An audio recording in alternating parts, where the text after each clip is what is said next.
Let me show you how easy it is to import your images and upload them to your LED sign. First thing, we'll power the sign on, make sure it's connected, which we can see right here with that green icon. That signifies that the sign is online.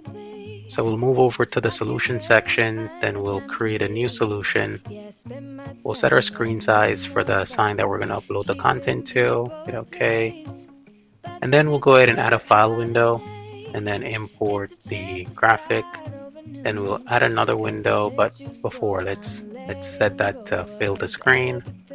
Then we'll add another window here. We'll import that second graphic. All right, same thing. We'll make sure it fills the screen. Then we'll just go ahead and push it out to the sign by hitting publish, confirming that's the screen we want to send it to, and then hit OK to confirm. All right, that's just how simple it is. And then you should see a demonstration with that content displaying on the screen right away. Thank you.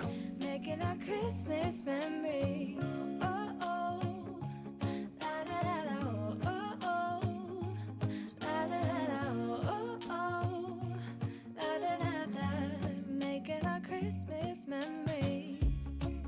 I've been wrapping presents for you. I've been hanging marbles in the tree, and I've lit my house with Christmas lights. So you should come back home.